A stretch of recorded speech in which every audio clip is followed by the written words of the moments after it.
Welcome into another episode of Locked On Phillies. And in today's episode, we're going to talk about when Bryce Harper and Kyle Schwarber should return to play, JT Realmuto as well, and why it's probably not as soon as the Phillies think they should. All of that on today's episode.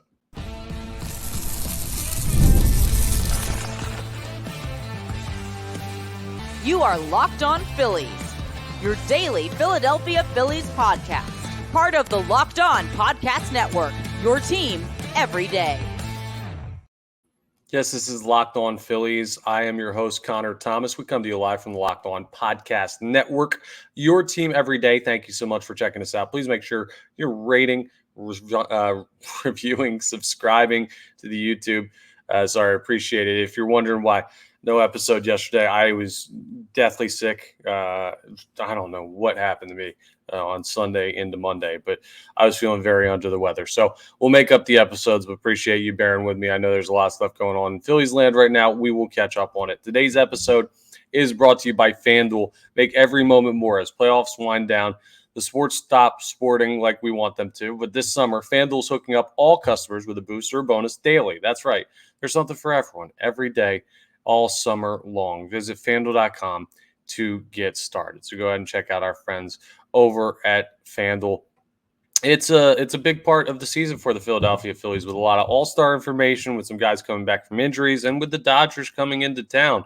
But the first thing, the biggest news or kind of lack of news right now for the Philadelphia Phillies is on the Kyle Schwarber, Bryce Harper, JT Realmuto front. So I'm doing the podcast a little bit later today because I was hoping by this point, it's about 2:46 Eastern Standard Time right now, that we would have some type of news on guys being activated for tonight's game. And maybe this news will break while I'm recording this. If so, I'll try and have it ready for you without constantly being on my phone throughout this episode. But there's been word that tonight could be the night that Kyle Schwarber and Bryce Harper return to the lineup for the Philadelphia Phillies. They're both eligible to come off the injured list today. It sounds like it's much more likely than that Kyle Schwarber will be activated tonight than Bryce Harper because of a couple of reasons. Well, first of all, Kyle Schwarber's injury seemed more mild from Jump Street.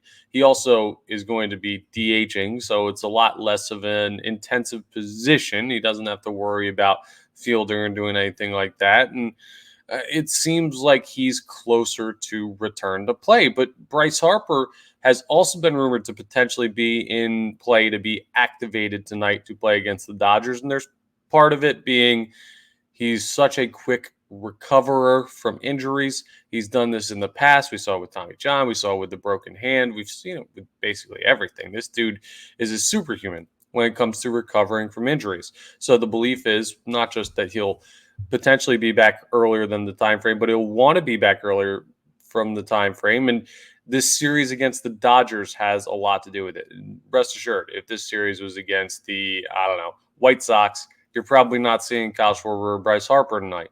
But because of the Dodgers, it seems like Bryce Harper wants to work his way back and try and find his way in the lineup tonight. That's kind of what the whispers are, but we have not heard anything. At the time of me popping on to record this episode, I have heard no official word that either Kyle Schwarber or Bryce Harper or JT Realmuto are going to be activated. Now, JT is not going to be activated. He still seems like he's a post-All-Star break activation. But these other guys, could be any day, could be any hour, could be any minute now that we hear news on Bryce Harper and Kyle Schwarber. So let me talk to you about when the time frame should be for these guys to return to play. And it'll play into our next conversation where we take a peek ahead at this series with the Dodgers and we break down everything there. It should be post All-Star break for both these guys. It really should. I don't know why you'd be rushing them back. You'd have to be so darn confident that they're healthy, like 100% confident that they're healthy to play them. And it just doesn't feel like the Philadelphia Phillies are. It doesn't feel like it's a 100% clear, okay, they're good to go, play them. This is the first day they're eligible to return off the injured list. And for that to be the day that they actually return, it kind of seems like you're risking stuff if you were the Philadelphia Phillies. I know Kyle Schwarber doesn't do all that much. He got injured in left field, and I use that lightly. It's more in an athletic sense, right? He got injured in left field. He's probably not going to play left field the rest of the year because of it. He'll be in the designated hitter position, and that's much simpler for him. He'll just run the bases, put together his bats, and should be okay on that front. Should save him from injury in the way that he sustained this injury. But Bryce Harper's not that way, folks. I don't know if you've noticed the way he plays baseball. He's going to be aggressive from the second he steps on the field, whether it's the Dodgers, the White Sox, any team in between, and whether he's just coming off of injury or whether he's been healthy for months. So you got to be careful with these guys. Here's where the Philadelphia Phillies are right now in the standings. Just in case you forgot, they're 3.5 games up on the Dodgers in the National League for best record, meaning, and we'll talk about this in the next segment, they could get swept by LA and still have the best record in the National League. It would only be by half a game. It'd be less than ideal, but that is a possibility. Also, when you're looking at the divisional standings, you still have a 7.5 game lead over the Atlanta Braves after losing 2 or 3 to them over the weekend. So I look at that and I'm just like, there's no reason to rush these guys back and play them. Like, you can wait till the end of the All-Star break and be totally fine without Bryce Harper, without Kyle Schwarber, and without JT Realmuto. But if the Philadelphia Phillies do want to play him, here's what I will say. I don't think that the Philadelphia Phillies training staff, organization, Dave Dombrowski, John Middleton, Rob Thompson, all these guys whose inputs go into this decision or these types of decisions, I don't think they've made any glaringly poor moves in, I don't know, what, the past 3 years of this run. Like, I don't see them as having mishandled any major injuries. I don't see them as having rushed any guys back and led to quicker injury. No, I think they've really been solid in this area of taking care of their players. So I don't like, if they tell me Bryce Harper's ready to play, if they tell me Kyle Schwarber's ready to play, I'm going to be forced to believe them. But deep down in my gut, I'm going to be worried that they're coming back too soon, unless it's backside of the All-Star break. And that makes it interesting for, at least for Bryce Harper, because he's a guy that's qualified not only to be on the All-Star team, but to be a starter and the leading vote getter for the National League. So then do you let him play in the All-Star game if he hasn't played before that point? I would, and that goes directly in the face of what I'm saying here. Like, why would you rush back for the All-Star game if you're going to not want him to rush back for an important series with the Dodgers? And I'm like, I don't have a good answer for you, only that the intensity level in the All-Star game is significantly lower than any regular season game. So I don't see Bryce Harper getting hurt. I can't remember the last time someone got like seriously injured in the All-Star game. It just doesn't happen. Maybe you get hit by a pitch, but that's something that could happen any game at any point. There's nothing you can do to really like avoid that. I look at it and I say that seems like a safe concession to make for a guy that values those moments. But he probably, and speaking of Bryce Harper specifically, values the moments against the Dodgers just as well and wants to show up and help his team win. It annoys him to see the team lose 2 or 3 against the Braves. I'm sure JT, Kyle Schwarber, and Bryce Harper were all very, very upset that they could not contribute to that series against the Braves. That's no fault of theirs, and I don't think they're like mad at their teammates for not getting the job done. Because frankly, I told you ahead of that Braves series, if you get one, that's all that's acceptable. With how hamstrung you are as a team and who you're facing on the mound and all of that stuff that's contributing and being on the road, that was fine.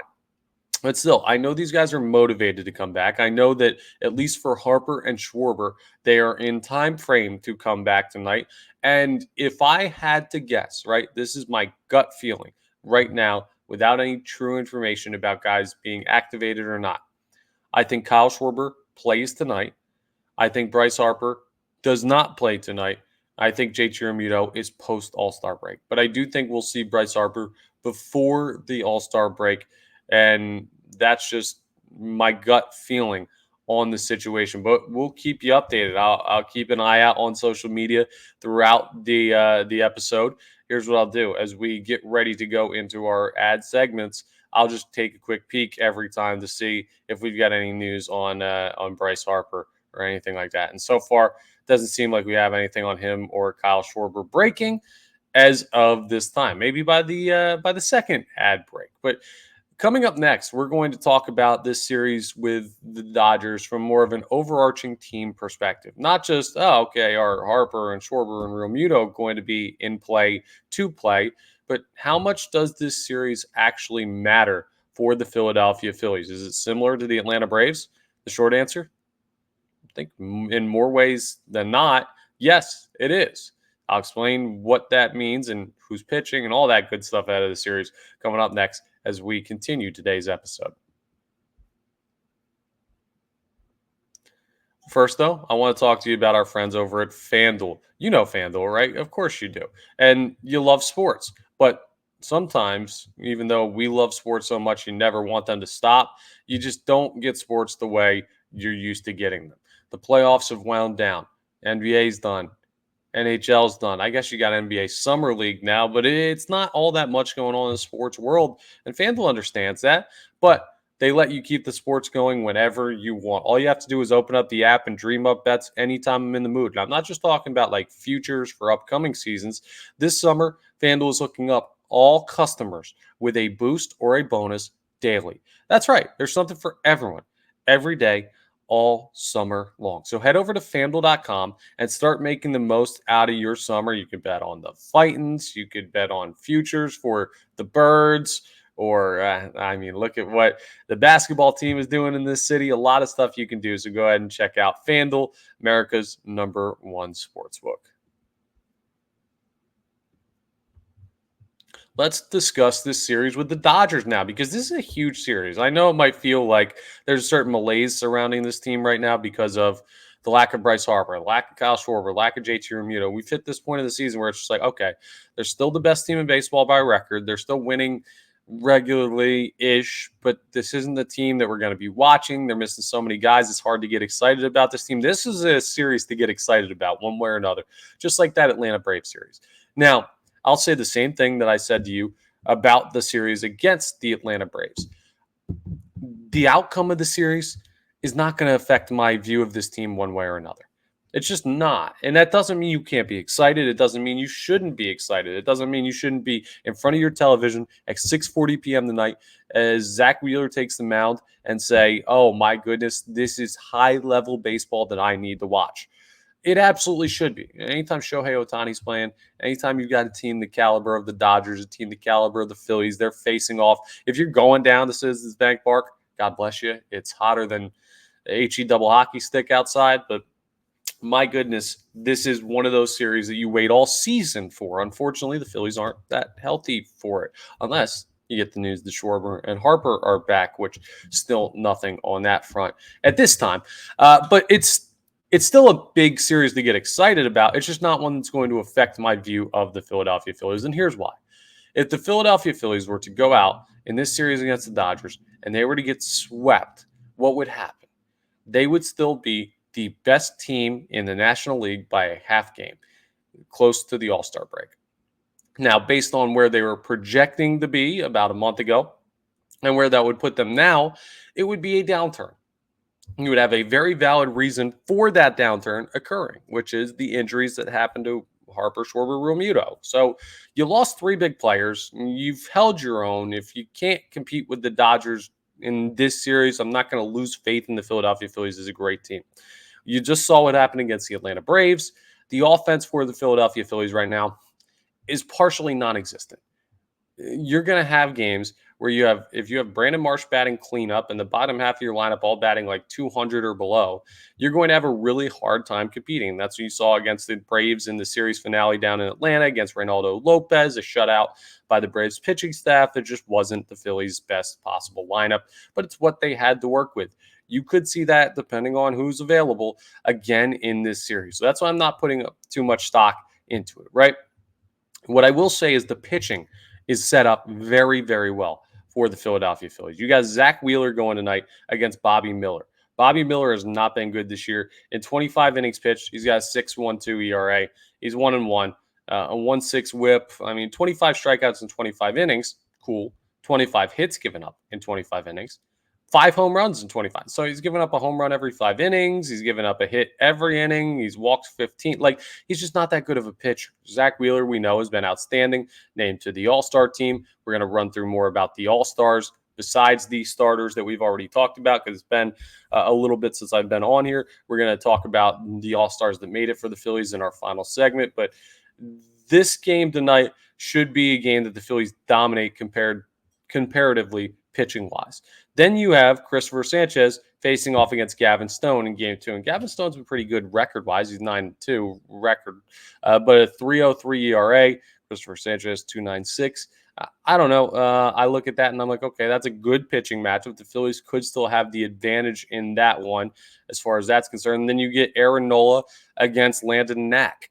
The Dodgers aren't throwing their best guys in this series either, even though Landon Knack has a 2.86 ERA and 34 2/3 innings pitched. He's not one of those names you hear and you say, oh, wow, you got to face that guy.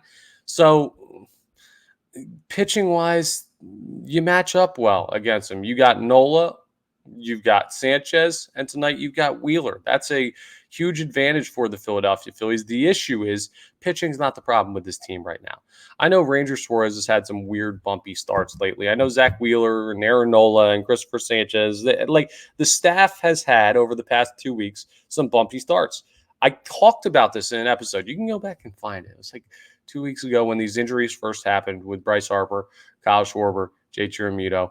Well, JT's happened before that. And I was talking about how the pitching staff has to step up, and you may see this pitching staff feel some of the pressure of having to carry this team. They may start pressing because the offense isn't as productive. They feel that they need to be perfect, not just good. It leads to them making mistakes. It leads to them trying too much, and now that pressure leads to a bit of lessened performance. And on top of that, they just weren't going to be Cy Young caliber pitchers, 4 of them, in the starting rotation all year long. It wasn't realistic. So maybe it's a bounce back series here for the Phillies pitching against the Dodgers. Maybe it's more of the same if you don't have Harper and Schwarber. And I don't know, but I'm not too concerned about this series. Let's talk expectations, because we saw from a pitching perspective that the Dodgers do not really have too much to be worried about on the mound from where you're sitting as the Phillies. But when you look offensively, of course, you still got to see Shohei Ohtani, Teoscar Hernandez, Freddie Freeman, Will Smith. You don't have to see Mookie Betts, who is still recovering from that broken hand, but they have a bunch of guys that are still really, really good. They're a quality stacked team. You're going to have to face one of the best lineups in baseball, even without Mookie Betts, and that's going to be a tough task for the Philadelphia Phillies pitching to contend with. It's also going to be a tough task for the Philadelphia Phillies offense to keep up with. So it's not exactly easy. I mean, all you have to do is look at what Ohtani's doing right now. He can wreck a game by himself. He's batting .314. He's at 28 home runs. He's got 65 RBIs. It's kind of miraculous that with this lineup and those numbers, he's only got 65 RBIs on the year, 48 walks. He does have 87 strikeouts, but 20 stolen bases to clearly lead the team as well. He's just a monster. That's why he's in the MVP conversation. That's why Bryce Harper needs to come back soon so Bryce Harper can win the MVP and not allow Shohei Ohtani to get another one. But that's just what you're up against. That's worth the price of admission. The other thing that I'm very interested in too, I'd love for you to let me know in the comments, who's going down to this series? Like, who's actually going to be at Citizens Bank Park? If you're listening to this and you are, let me know, and let me know if it's a, oh, well, I wanted to watch the Phillies, I wanted to get to a Wheeler game, or is it I wanted to see Ohtani, I wanted to see the Dodgers, I wanted to see a potential NLCS preview, I wanted to see one of the best matchups in baseball. To me, and I don't think it's remotely close. You know what? Maybe it's just because I don't like the Braves. I was going to say, to me, this is the much more intriguing matchup than that one against that series against the Atlanta Braves was. But part of that is because I've seen so much of the Braves versus the Phillies.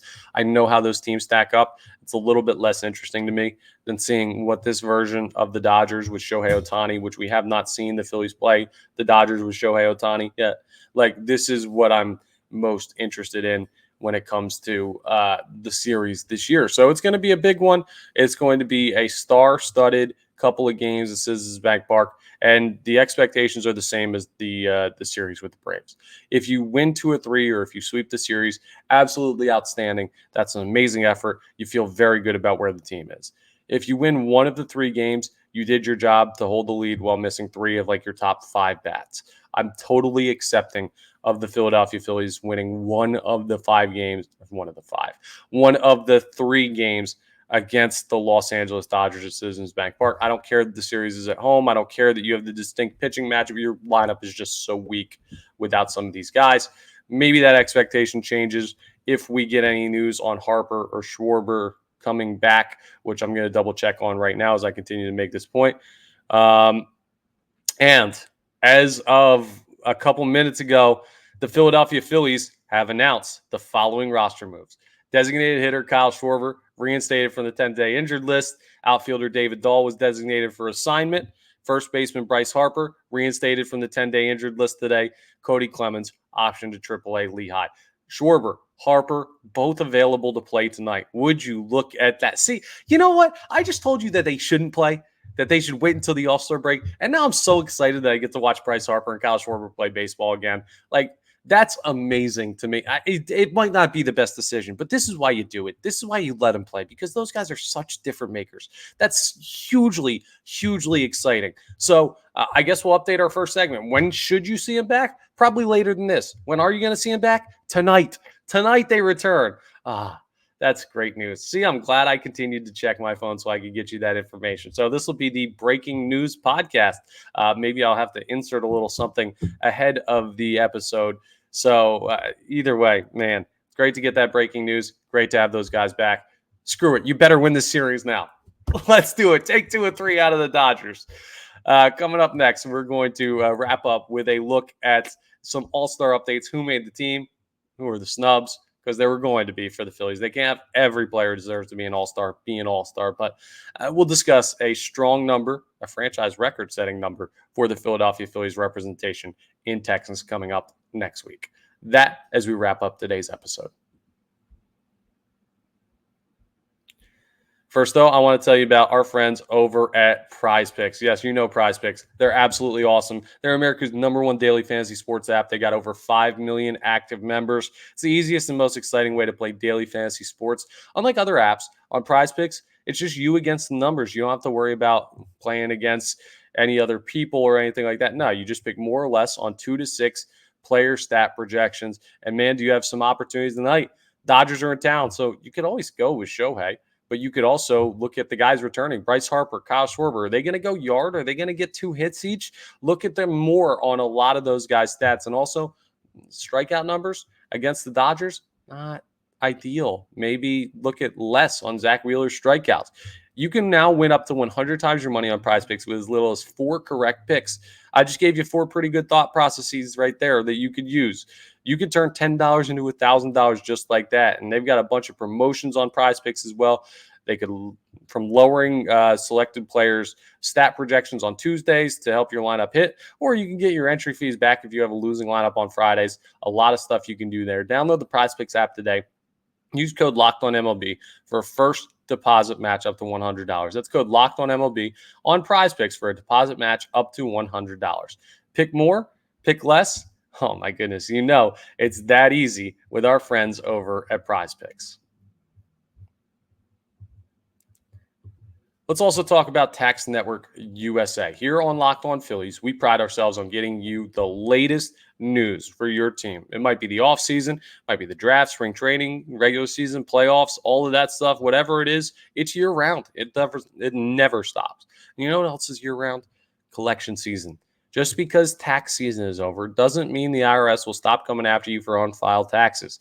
The IRS can garnish your wages, levy your bank accounts. They can even seize your property. Don't let the IRS target you. Let the licensed professionals and tax experts at Tax Network USA go to bat for you. With over 14 years of experience and an A+ rating by the Better Business Bureau, Tax Network USA has saved their clients over $1 billion in tax debt. Whether you owe taxes, you have complicated matters that require tax planning, or maybe you just finally hit that big parlay this season, you need help correctly filing your winnings. Call 1-800-549-1000. Or visit tnusa.com/lockedon. And be sure to mention Locked On Phillies at checkout. You'll even receive a $250 discount off their services. Go ahead and check out our friends at Tax Network USA.